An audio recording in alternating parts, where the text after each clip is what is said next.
কেউ কথা রাখেনি। ৩৩ বছর কাটল, কেউ কথা রাখেনি। ছেলেবেলা এক বষ্টমী তার আগমনী গান হঠাৎ থামিয়ে বলেছিল, শুক্লা দ্বাদশের দিন অন্তরটুকু শুনিয়ে যাবে। এরপর কত চন্দ্রমুখ অমাবস্যা এসে চলে গেল,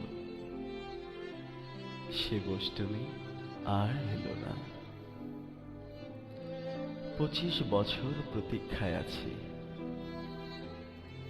মামা বাড়ির মাঝে নাদির আলী বলেছিল, বড় হও দাদা ঠাকুর, তোমাকে আমি ৩ প্রহরের বিল দেখাতে নিয়ে যাব। সেখানে পদ্ম ফুলের মাথায় সাপ আর ভ্রমর খেলা করে। নাদির আলী, আমি আর কত বড় হব? আমার মাথায় এই ঘরের ছাদ পড়ে ওই আকাশ স্পর্শ করলে তারপর তুমি আমায় ৩ প্রহরের বিল দেখাবে? একটাও রয়্যাল গুলি কিনতে পারিনি কখনো। লাঠি লজেন্স দেখিয়ে দেখিয়ে চুষেছে লস্কর বাড়ির ছেলেরা। ভিখেরির মতো চৌধুরীদের গেটে দাঁড়িয়ে দেখেছে ভেতরের রাস উৎসব। অবিরল রঙের ধারার মাঝে সুবর্ণ কঙ্কন পরা ফর্সা রমণীরা কত রকম আমোদে হেসেছে।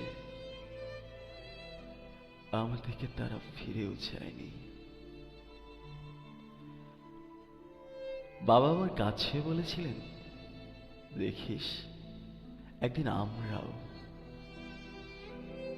বাবা এখন অন্ধ, আমাদের দেখা হয়নি কিছুই। সেই রয়্যালগুলি, সেই লাঠি লজেন্স, সেই রাস উৎসব আমায় কেউ ফিরিয়ে দেবে না।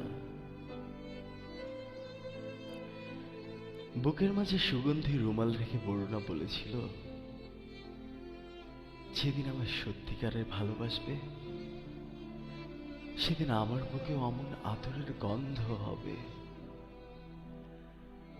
ভালোবাসার জন্য হাতের মুঠোয় প্রাণ নিয়েছি, দুরন্ত ষাঁড়ের চোখে বেঁধেছি লাল কাপড়, বিশ্ব সংসার তন্ন তন্ন করে খুঁজে এনেছি ১০৮টি নীলপদ্ম।